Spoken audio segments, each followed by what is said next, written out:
Ladies and gentlemen, thank you for standing by. Welcome to the Qualcomm third quarter fiscal 2024 earnings conference call.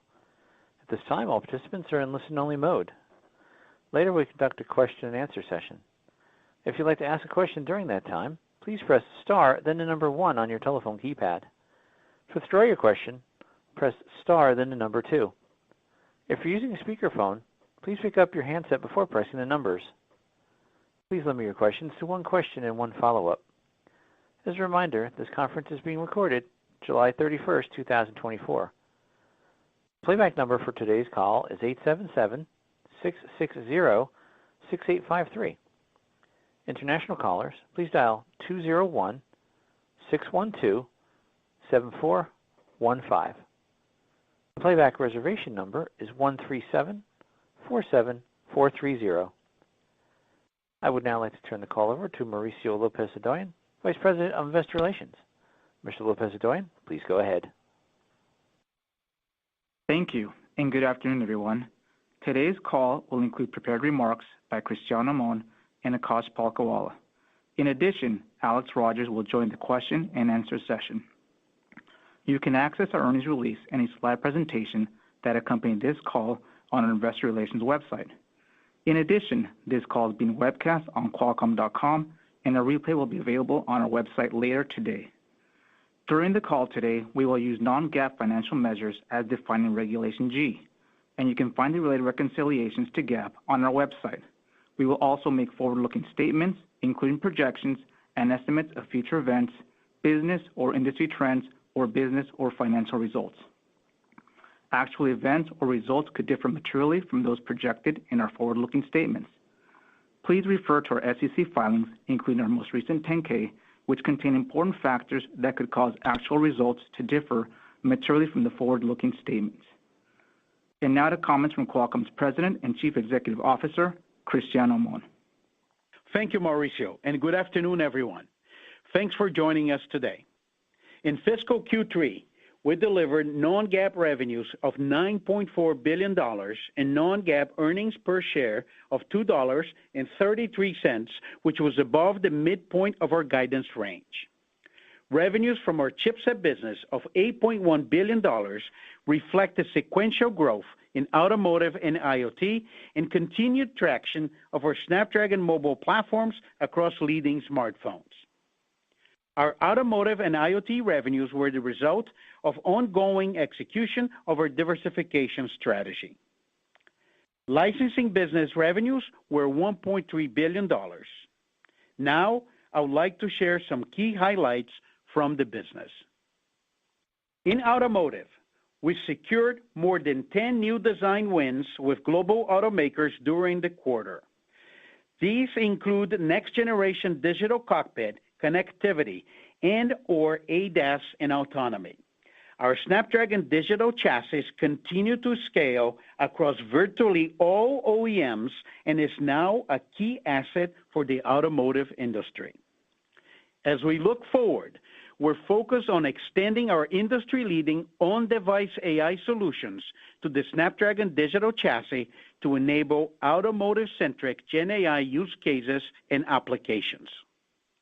It's important to note that our architecture, with capabilities across all domains, is uniquely positioned to enable sensor data to be utilized simultaneously for ADAS autonomy workloads and user-centric Gen AI experiences in the digital cockpit.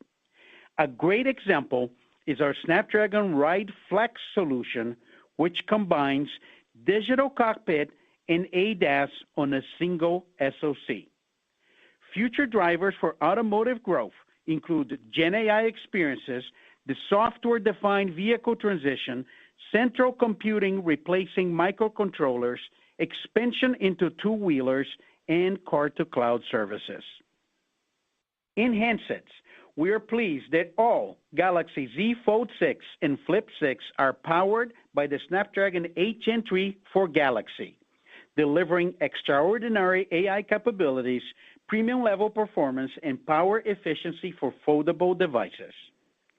Together with Samsung and our other partners, we continue to push the boundaries of on-device Gen AI on mobile devices.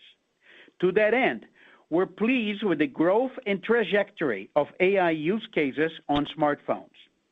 This continued expansion of AI features is a precursor to next-generation smartphones, which we believe will become AI-centric, with pervasive on-device AI working across applications in the cloud. Qualcomm is very well positioned to help drive this transformation across the industry in the coming years. At our upcoming Snapdragon Summit in October, we will reveal details of our next-generation Snapdragon 8 flagship mobile platform, the first to be powered by our custom Orion CPU. This platform, combined with new and unparalleled NPU AI capabilities, is already exceeding both our and our customers' performance expectations. In compute, we're very pleased that Copilot Plus PCs, powered exclusively by Snapdragon X Series platforms, became available for purchase on June 18. This marks the start of one of the most significant transitions in personal computing since the launch of Windows 95 and is restoring performance leadership back to the Windows ecosystem. 20 Copilot Plus PCs from Microsoft, Dell, HP, Lenovo, Acer, Asus, and Samsung are now available across 20 countries and 47 retailers. It's important to highlight the unique Copilot Plus and Snapdragon X Elite dedicated retail spaces in Best Buy, Costco, Currys, Harvey Norman, and many more. We are very pleased with the initial response, with several models sold out at retailers and online. Our retail presence is expected to expand to more than 60 retailers across 25 countries in the coming months. We're also working closely with more than 50 global commercial customers to drive Snapdragon readiness in their respective environments. Additionally, we added the Snapdragon X Series platforms to the Qualcomm AI Hub, allowing developers to easily take advantage of optimized AI models to create responsive, power-efficient, and compelling on-device generative AI applications for Copilot Plus PCs. As we look forward to 2025, we are already working with OEMs on the next wave of Copilot Plus PCs. In addition to new design wins, our X Series product roadmap will expand to address PCs with retail prices as low as $700 without compromising NPU performance. Longer term, we believe the benefits of Snapdragon X Series platforms make it clear that the PC ecosystem has begun the transition to an ARM-compatible architecture. As we look forward, we're forecasting that at least 50% of PCs will be AI-capable by 2027. Given our clear technology leadership and competitive roadmap, we expect to be positioned as one of the top silicon suppliers for these devices. We also remain excited about the continued positive momentum in XR, particularly the success of Meta's Ray-Ban smart glasses. Sales are exceeding our expectations due in part to the integration of Llama into the experience. We foresee an acceleration in demand for extended and mixed reality devices as new use cases enabled by Gen AI gain scale.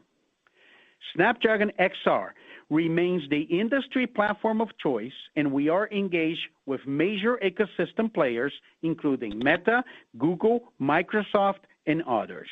Most recently, at the Augmented World Expo, we showcased two of the latest XR devices, NTT's augmented reality glasses and Sony's upcoming head-mounted mixed reality device. In industrial IoT, we're pleased to report that we're now collaborating with Aramco on connectivity, AI, and advanced computing solutions for industrial and enterprise use cases in Saudi Arabia. This also includes accelerating development of the industrial 4G, 5G, and non-terrestrial networks ecosystem, including the first significant wide area private cellular network for IoT.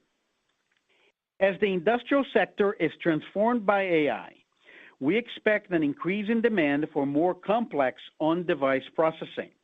This trend aligns well with our core capabilities, especially the computing and AI roadmap we have built for auto and PC.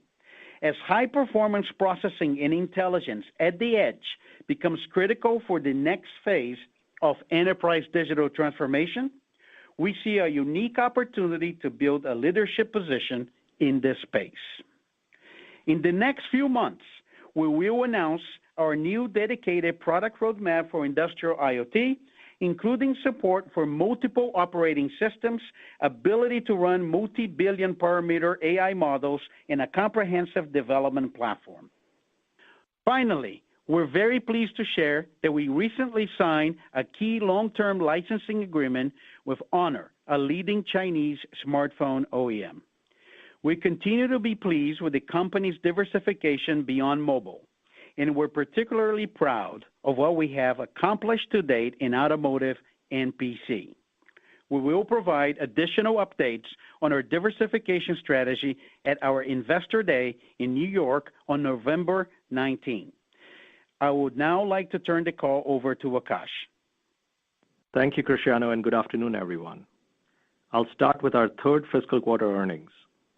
We are pleased to announce strong non-GAAP results with revenue of $9.4 billion and EPS of $2.33, both of which were above the midpoint of our guidance. QTL revenues of $1.3 billion and EBT margin of 70% were in line with our expectations. QCT delivered revenues of $8.1 billion and EBT margin of 27%, which was at the high end of our guidance range, driven by upside in both IoT and automotive. QCT handset revenues of $5.9 billion were in line with expectations, reflecting our scale in premium Android handsets and greater than 50% year-over-year growth in revenues from Chinese OEMs. QCT IoT revenues increased 9% sequentially to $1.4 billion as we continue to see a gradual recovery in the industry environment. We delivered our fourth consecutive quarter of record QCT automotive revenues of $811 million, with sequential growth of 34%. Our revenue acceleration reflects content growth in new vehicle launches as we become the leading supplier of advanced computing and connectivity solutions to the automotive industry. Lastly, we returned $2.3 billion to stockholders during the quarter, including $1.3 billion in stock repurchases and $949 million in dividends. Before turning to guidance, I would like to outline three factors included in our forecast. First, consistent with our long-term financial planning assumption of largely flat handset units, we continue to estimate global 3G, 4G, 5G units in calendar 24 to be flat to slightly up on a year-over-year basis. Second, our license to export products to Huawei, which was set to expire in late calendar 24, was revoked on May 7th. This change will impact our revenues in both the current quarter and the first quarter of fiscal 25. Lastly, our fourth fiscal quarter includes an additional week as we align our fiscal reporting period with the calendar quarter end every 5 to 6 years. Now turning to fourth fiscal quarter guidance. We are forecasting revenues of $9.5 to $10.3 billion and non-GAAP EPS of $2.45 to $2.65. In QTL, we estimate revenues of $1.35 to $1.55 billion and EBT margins of 70 to 74%, reflecting normal seasonality for handset units. In QCT, we expect revenues of $8.1 to $8.7 billion and EBT margins of 27 to 29%. We expect QCT handset revenues to grow by low single-digit percentage sequentially. This forecast reflects an increase in purchases from a modem-only handset customer, partially offset by seasonally lower Android revenue ahead of our new Snapdragon premium chipset launch in the first quarter of fiscal 25. We expect QCT IoT revenues will increase by low double-digit percentage sequentially, driven by growth across consumer, networking, and industrial. Following our outperformance in the third quarter, we expect QCT automotive revenues to remain flat in the fourth fiscal quarter. We are on track to deliver approximately 50% year-over-year revenue growth in fiscal 24, providing confidence in our ability to execute to our long-term targets. Lastly, we expect non-GAAP operating expenses to be approximately $2.2 billion. In closing, we are pleased with our execution and financial performance in fiscal 24. Based on the midpoint of our guidance, we are on track to deliver strong non-GAAP EPS growth of approximately 20% relative to fiscal 23. Over the last quarter, industry support for our vision for on-device AI has accelerated and been validated by several key players. Beyond handsets and PCs, we expect on-device AI to drive competitive differentiation for us in industrial, networking, automotive, and XR. Our leading technology and product portfolio has positioned us to continue to execute on our diversification strategy, and in the months ahead, we look forward to introducing new industry-leading products across all our end markets. Finally, as Cristiano outlined, we'll be hosting our Investor Day on November 19th, where we'll provide an update on our IoT and automotive diversification strategy. This concludes our prepared remarks. Back to you, Mauricio. Thank you, Akash. Operator, we're now ready for questions. To queue a question, press star, then the number 1. To withdraw your question, press star 2. If you're using speakerphone, please pick up your handset before pressing the numbers. One moment, please, for the first question. First question will come from the line of Matt Ramsey with TD Cowen. Please go ahead with your question. Thank you very much. Good afternoon, everybody. I have a couple of questions, guys, really highlighting some of the diversification the company is now starting to deliver on in the revenue. I guess the first one is in the automotive business, some pretty big upside there, and maybe you could talk a little bit about like that you're seeing some of this revenue come through now in OEM programs that no doubt you won 2 or 3 years ago. You think that continues as we roll through the next several quarters? I mean, what kind of momentum could we see as some of these units start to roll out from like I said, programs you won a long time back?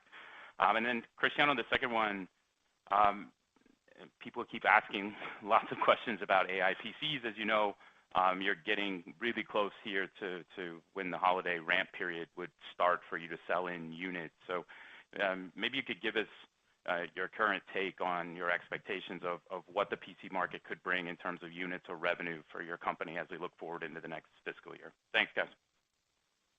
Very good. Thank you, Matt. Thanks for asking the questions. Let me start with automotive. Look, we're very pleased with automotive performance, and I want to start by saying this is you continue to see signs of the pipeline translated into revenue. There are a couple of things we really like it. The first one is our automotive revenue is all about share of new cars being launched with our content. Also, is independent whether the industry is about internal combustion or EV, because it's all about digital. The Snapdragon Digital Chassis really became a key asset for the automotive industry. And just within the quarter, we have not only the launch of 10 new models with our technology, but we actually have 10 new design wins, which continue to add to the pipeline. So we're very excited about that. We'll continue to see as new cars get launched with our technology from the pipeline, the revenue to grow. And as Akash said in the script, we're actually on track to the metric we provided for $4 billion in 2026.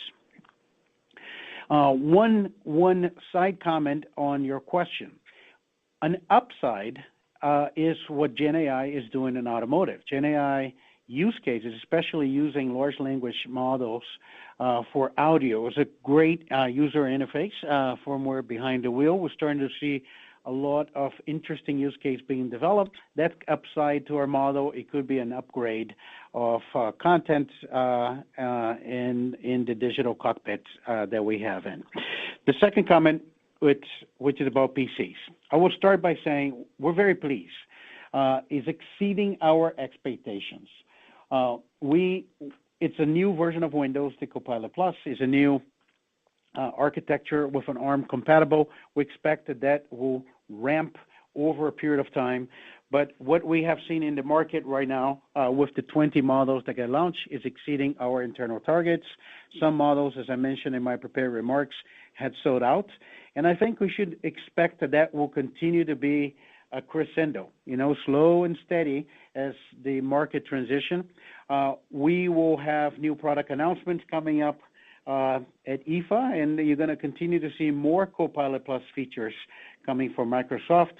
We're very happy about that. As the same thing we did with Auto, we expect PC to be the next biggest driver of diversification for the company, and we'll continue to track every quarter. Our next question is from the line of Samik Chatterjee with J.P. Morgan. Please proceed with your questions. Hi, thank you for taking the questions, and congrats on the strong print here. I guess, Cristiano, if I start you off with a smartphone question here related to AI smartphones. One, can you share if you're seeing any appreciable difference in the demand for smartphones with AI features in them from consumers already? And as you look to the pipeline in terms of design wins for next year, how are you thinking about proliferation of the AI features and capabilities into more mid-tier or outside of the flagship tier phones that you work with your customers? And I have a follow-up. Thank you. Thank you for your question, Samik. So on smartphones, I would start by saying one thing that we really like, and I think was reflected by some of the metrics provided by Akash. He talks about in his remarks 50% growth within China with Chinese OEMs. So AI has expanded the size of the premium tier. So even in a market which it's kind of flattish to low single digits in growth, the premium tier is actually growing faster. And we've seen that. We've seen a larger premium tier enabled by AI. And to your specific question, we are happy with the trajectory of AI features. We used to have a few. Now we have tens of AI features. And eventually, when they get to hundreds, we're going to start to see a change that a smartphone with AI feature will become an AI smartphone. We don't have any heroic assumptions in our model, but we actually like the direction this is going. That could create an interesting upside if we have an AI-driven upgrade cycle. It's still early in the process, but the use cases are becoming more interesting. I pointed to the increase of use cases in the Galaxy Flip 6 and Fold 6. China has a number of use cases they're going to be launching the next flagship. And I know you asked about bringing AI to the mass tier. We intend to do that. The same thing we're doing with the PC, which is as we expand the roadmap, we're not compromising on AI capabilities. We're going to see us doing that within our mobile roadmap. But on the premium tier, I'm actually very excited given the upcoming launch of our next Snapdragon that has our custom CPU. And you're going to see the same shift in performance that we have done in the PC ecosystem, restoring the performance back to the Windows ecosystem. You're going to see doing something similar in phones. And AI is going to be a big part of this story. Thank you. Got it. And a quick one for Akash. Akash, the guide for September revenues, that looks pretty similar to what you were sort of soft guiding us to back sort of 90 days ago, although you now have incremental headwinds with the license to export to Huawei. How should we think about sort of where you're finding the offsets? Where is the upside to help you offset that incremental headwind? Thank you. Yeah, thanks, Samik. Samik, we're pretty happy with the way the quarters played out, right? If you look at our handset business, we are growing. We're guiding that will grow low single-digit percentage on a quarter-over-quarter basis. IoT, we're guiding low double-digit growth, and we're seeing strength across industrial, edge networking, and consumer. And then auto, coming off of an extremely strong quarter in June, we're guiding flat revenue in the September quarter. And so all of these, both IoT and automotive, are incremental to our previous expectations, and you're seeing that benefit show up in our guidance.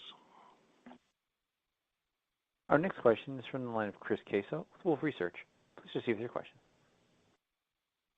Yes, hi. I guess first question is just a clarification on the extra week in the quarter that you referred to.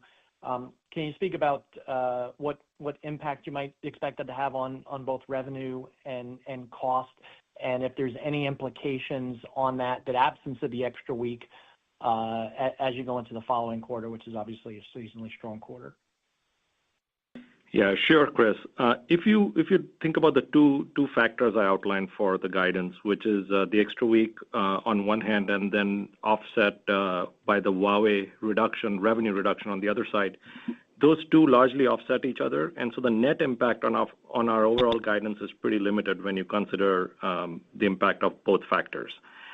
Specifically on the extra week, as you know, not all weeks are created equal as you think about the different parts of our business. So what we've factored in is incremental revenue on the QCT side, incremental OpEx on the OpEx side, and then incremental revenue on the QTL side. And then within QCT, revenue forecast and the benefit that we have from a flagship phone launch, that doesn't really change based on the number of weeks. So that remains largely consistent, and these factors are already included in. But kind of the big message is when you step back and look at the two key factors I outlined, they pretty much cancel out against each other. Okay, understood. And then moving over to QTL, the guidance for the fourth quarter it's outside of the range that you have been talking about before. You haven't changed your expectation for global handset units. So can you speak to the reason for the QTL guidance and if that's sustainable going forward? Because typically the first quarter is a stronger quarter for that segment. Yeah, sure. So the QTL guidance is relatively straightforward. If you look at June to September, we typically see very small growth on a quarter-over-quarter basis. So we factored that in, and then we have the extra week on top of it as well, which is also factored into our numbers. So that's how we got to the number we're guiding for QTL. Our next question is from the line of Stacy Rasgon with Bernstein Research. Please proceed with your questions. Hi, guys. Thanks for taking my question.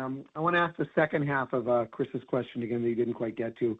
The extra week, how should I think about the implication for December quarter seasonality coming off of that? What are you guys thinking for December, if you could help us shape that a little bit?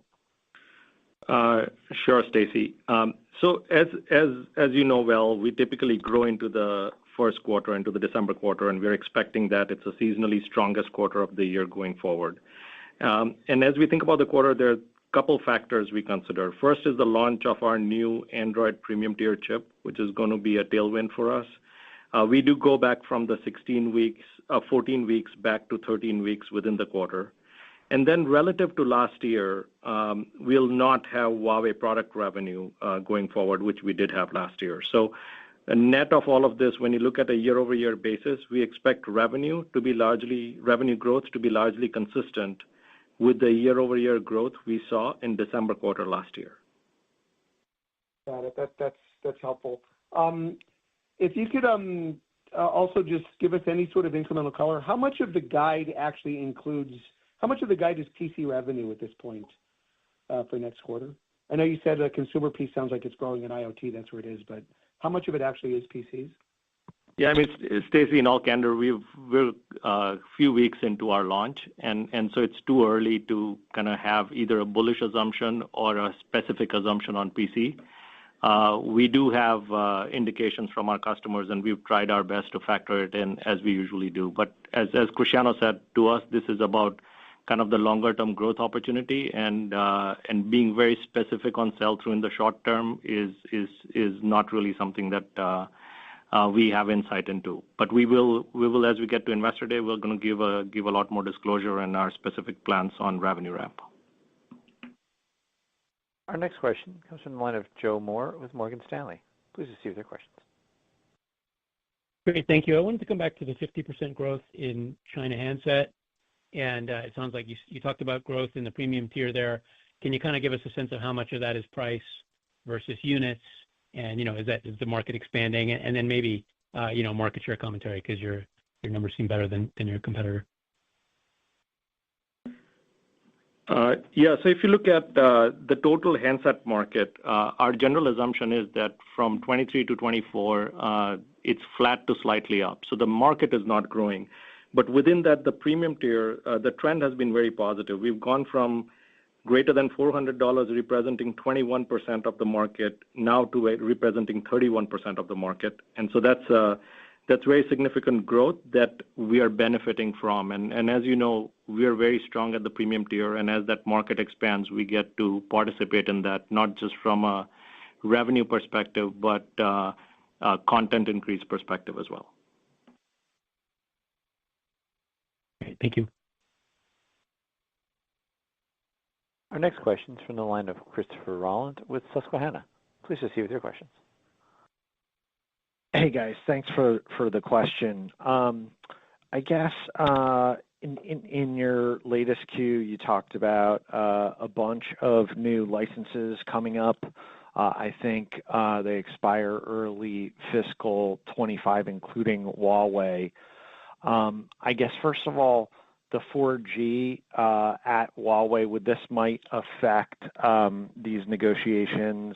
Do you expect everyone else to sign in those negotiations as well? And then lastly, do we think about Huawei, that impact as roughly $150 million a quarter? Is that a fair number on the 4G stuff from Huawei? Thank you. Hey, Chris, this is Alex. Thanks for the question. So if you look at the licensing progress basically over the last year or so, we set out to execute on a number of renewals and extensions, and we've done actually a really good job doing that. The most recent was getting Honor signed up to a long-term agreement. And then, as you know, Apple extended through 27. But we also noted recently that we have two major Chinese OEMs signed long-term. We haven't named them, but they're significant handset manufacturers.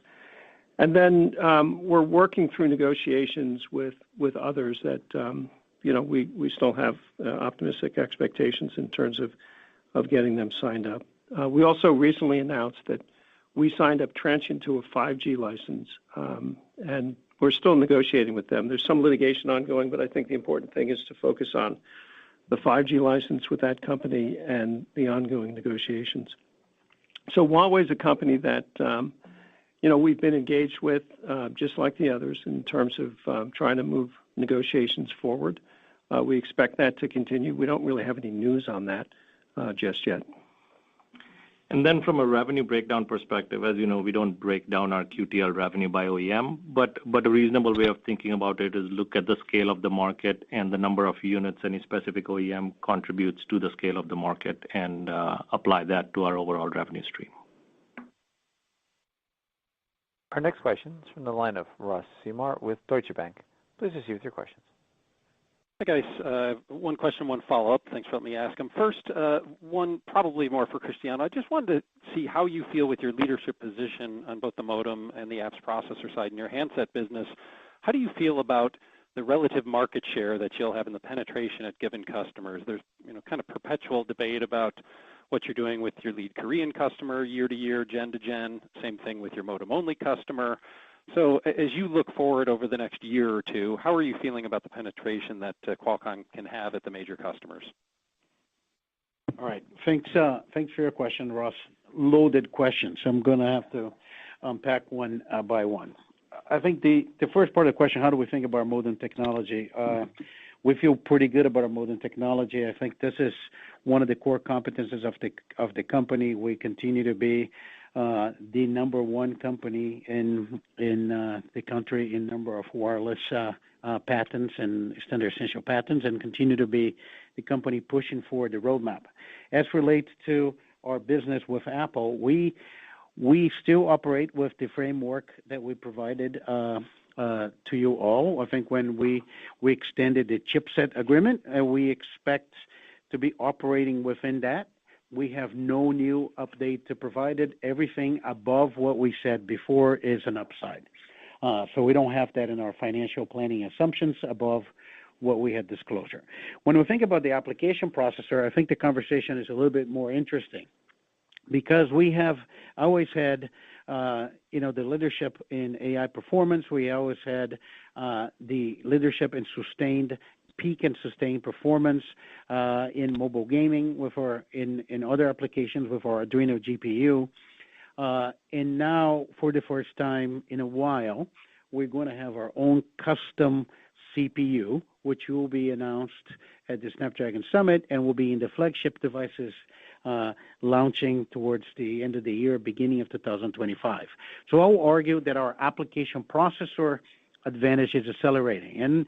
And as I said in this earnings, I think the launch of the Copilot Plus PC was really graduation for Qualcomm, as it used to be perceived as a communications company, isn't really a computing company, to the point that now we become the benchmark for others to follow within the PC industry. And I think that is going to be reflected in handsets as well, as we have our own custom CPU. As relates to relationship with Samsung, we have executed agreements with them. It's largely consistent to what you have seen with the launch of the GS24. How's that going to continue? We're pretty happy with the relationship, and I think we both have a lot of opportunity with the AI coming into premium smartphones. Thank you. Thanks, Cristiano. I guess that's my follow-up for Akash. One, in the answer to your prior question, you said that year-over-year growth in December would be about the same as it was last December. Just a clarification, was that just for QCT? And then I guess my bigger picture question, how should we think about gross margins in QCT going forward? Looks like you're implying them down a bit in the September quarter, but still flat year-over-year. As the diversification process happens, automotive, PCs, et cetera, how should we think about that line in your income statement? Sure. So that comment was really focused on overall company, so not just QCT, but the overall Qualcomm metrics. From a gross margin perspective, we did slightly better than we expected. We had guided in third quarter, and what we're doing is we're guiding fourth quarter in line with the guidance we had provided for third quarter. I think as you look forward beyond fourth quarter into fiscal 25, using fourth quarter as a way to model the going forward path is a reasonable way of thinking about it. Our next question is from the line of Tal Liani with Bank of America. Please proceed with your question. Hi, can you hear me? Yes, Hello? we can. Okay, perfect. Sorry. So I need help to define your addressable market in compute, meaning is it mostly about consumer laptops, enterprise? How do you vision your addressable market in the compute segment? And the second thing is you talked a lot about AI inclusion in handsets. When we talk to carriers, they seem to be far away from it in the sense that they can't find the applications yet. What do you think is going to drive the deployment? What kind of applications and what's the timing of applications that will drive the deployment of AI in handsets? Thanks. Hello, Tal. This is Cristiano. Thank you for your question. Let me take the first one. You should think about addressable market the following way. First of all, it's Windows 11 addressable market. We're very focused right now on laptops, whether it's commercial laptops for enterprise, consumer laptops. We're ranging price points, I think, especially as we talk in prepared remarks, extending the roadmap from $700 and above. That's and what is defined as AI PC, a metric that I can provide to you, and I think there has been a number of OEMs indicating their respective views, but we forecast about 50% of all computers sold in 2027 will be AI PCs. That's one way to think about it, and we continue to basically see the transition of as upgrades are happening to Windows 11 and Copilot Plus PCs, an opportunity for us to participate with a highly differentiated solution. I think your second question. It was on AI applications. Was about AI applications for devices. So here's how you should think about it. AI is going to do on phones, whether you're going to text, whether you're going to talk, whether you're going to touch, is going to be a very important part of the human-computer interface.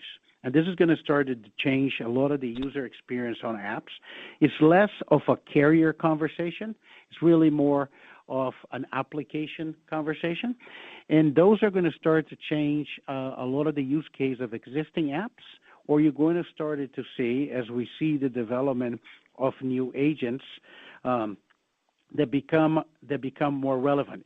For example, if you are, like me, a user of WhatsApp, you're going to see the ability within WhatsApp for you to search with Llama, for you to do different things with the model, and eventually a lot of the models are going to have multiple functionality across multiple apps. The way to measure this is the number of use cases, and we're, as I said before, we're actually very happy with the trajectory. I like to compare what happened with the smartphone. When the smartphone, first there were like 10 apps, and then became 100 apps, and became thousands of apps, became hundreds of thousands of apps, and then it became very clear what was happening. I think we look at AI a little bit the same way. We're at the beginning, but we like the number of use cases increasing, and that's going to drive a lot more AI NPU performance in the silicon, and hopefully continue to expand the premium and high tier. Thank you. Thank you. Our last question is from Tom O'Malley with Barclays. Please proceed with your question. Hey guys, thanks for sneaking me in. I had one for Cristiano and one for Akash. Just very recently here, obviously in the quarter, there's a huge step up in the auto portfolio, and I think you guys did a good job of kind of describing what drove that.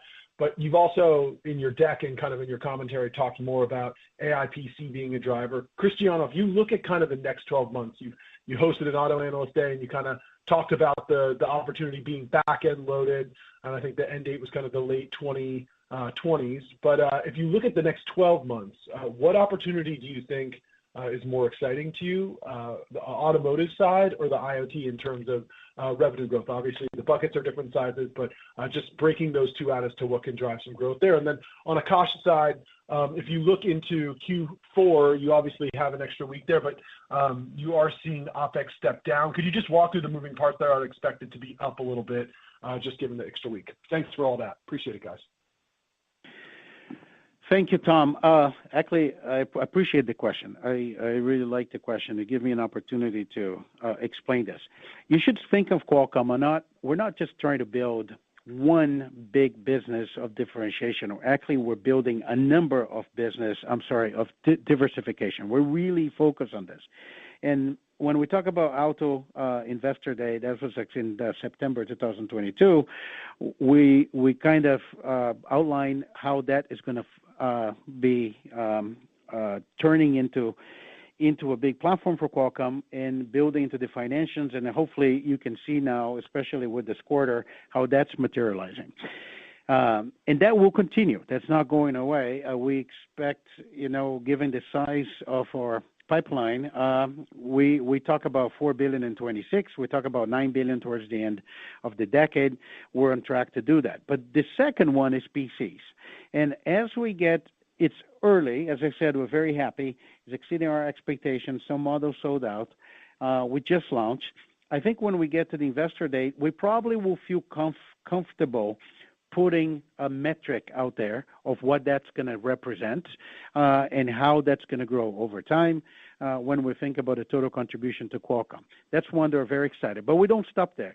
The next one, I encourage you all to see what we're going to do next quarter. I think AI and computing, it's driving the industrial roadmap towards Qualcomm. So we're completely redesigning our industrial roadmap, and we're going to unveil that roadmap in the coming months.